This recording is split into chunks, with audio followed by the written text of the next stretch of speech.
comes to Series 7 of Black Mirror, I'm going to be 100% honest and say I think it's a decent mixture of stories. I'm going to start with the positives. I will say I found the storytelling very encapsulating. I really enjoyed the unpredictable nature of these episodes, never really knowing where it's going in the way of storytelling. I really love the character development we get with these episodes. The layers they throw onto characters are really something special, to the point that you sympathise with the antagonists of the stories. I think that's quite an accomplishment, if I'm being genuinely honest, as you rarely see that in most TV shows, and to have that in short episodes, that's pretty cool. But the most brilliant thing I love about this is the emotional roller coaster these episodes put you on, as there are some episodes that are just deeply sad, but one joke will just lighten the heavy load that this episode provides, and it's actually quite a cool thing.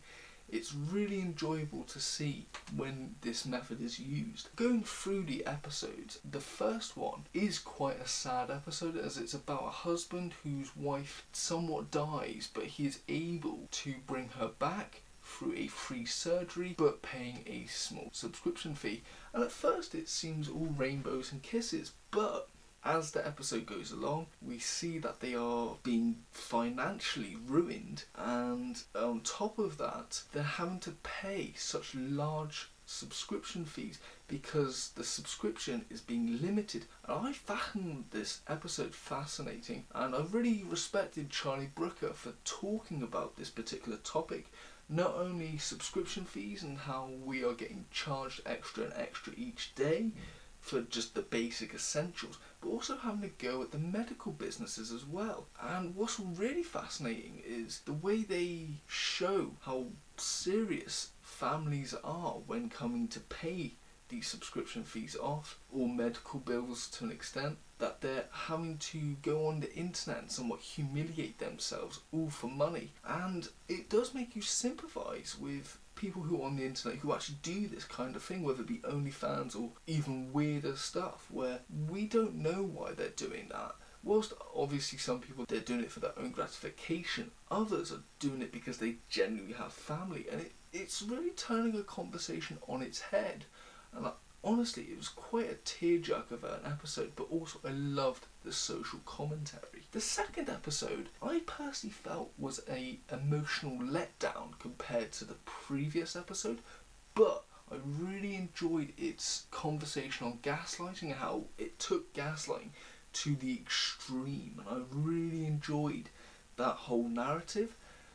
But I will say its ending slightly bothered me, as I felt the antagonist was easily defeated, and then the protagonist becomes just as corrupt, if not more, than the antagonist. And I also just felt, like I said earlier, it lacked the emotional development and the social commentary compared to its predecessor. But we move on to episode 3, which is one of my favourites, that being Hotel Reverie, and I've found the concept alone fascinating about an actor somewhat going into an old film, and it's like a dream, but only they know they're awake, and everyone around them is playing a particular role, but only they know it's real. And I thought that was quite a fascinating idea, and I found that concept so hooking.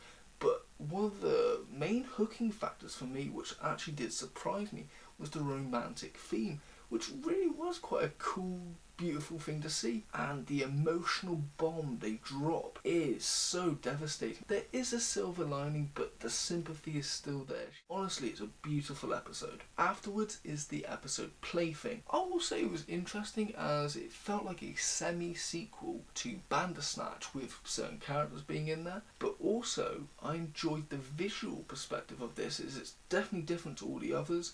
It's got more of a 90s feel, especially like the 90s films of the time, specifically like Trainspotting. I really did enjoy the whole concept of who is this person, what is going on, why is he at a police station, and the whole story itself was very much a hooking factor. My main issue is its ending, as I was very much baffled and somewhat confused as to if this guy was a good guy or if he was tremendously insane. There's a lot of details to provide evidence for either case. And you just wonder if he did this intentionally to eradicate the human race. As if you watch the episode, you hear a lot of dialogue, and he's very negative towards the human race. He sees them as a plague with certain parts of dialogue, but then he also feels like the human race can't be saved, so you're never quite sure. Another thing that did bother me is with Peter Capaldi's performance. Not saying it's bad, definitely not saying that, but when watching this, I couldn't help but compare his performance as this particular crazy person with his performance in The Devil's Out, and it was eerily similar. And I just felt like his performance in this was a lackluster version of that. Moving on though to the episode Eulogy, which I will be honest was the episode I was most anticipating, as it reminded me of a Red Dwarf episode, which I'm quite a big fan of. But what I love about this episode is it takes it to a more emotional range than Red Dwarf took it to.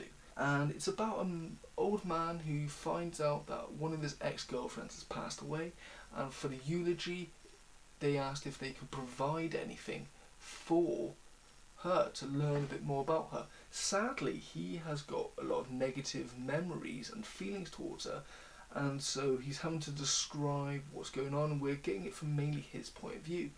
But what I love about it is the twists we get on who is he talking to, how this relationship ended, and we find out that it's more of a misunderstanding than a cruel exit. And I think its ending is the most beautiful part, as it ends on a nice somber note. If you watch the episode, you somewhat know what I mean. It's definitely a beautiful way to end off that episode. And then lastly is that the sequel to the highly praised Black Mirror episode, the USS Enterprise, where we see the characters from when we last saw them, and their life is not as good as it once was after leaving the realm. And I will say, from a story perspective and character development, I was very much hooked into the story, but I'm going to be honest and say I felt it was rather unnecessary for this episode to even exist. I don't think Charlie Brooker is the type of writer to make a sequel for fan service. I felt like if he had the idea to develop further on one idea, he would, and I think that's what he did. I personally just saw it as a bit of a disservice to the fans and to the original. I felt it was inferior in so many ways. Firstly, the lack of tension we get with this episode compared to the original, where we have the tension of Jesse Plemons' character. I felt the humour was a bit abysmal at times. Whilst I would say the story is intriguing and there's a bit more social commentary within it, I would also say it's not as hooking as the original. And my main gripe with this episode is its ending, as I felt it was such a disservice to the original episode, as the original one had so much hope with the ending, whilst this one is more of a glass half full type of ending. I just personally felt this was an unnecessary episode. Overall, this season has some really great concepts. I've just personally felt that not all of them were executed as well as others, and I think some of them were underdeveloped when it came to the ending. But with that being said, I do think from a visual perspective, each story is very unique and beautiful to look at, and I really enjoyed the stories, very mercurial with majority of them. With all that being said, is this good? I'm going to be honest and say I think it's a decent watch. Rating wise, I'm going to give it a 6.5 out of 10. Now, would I rewatch it?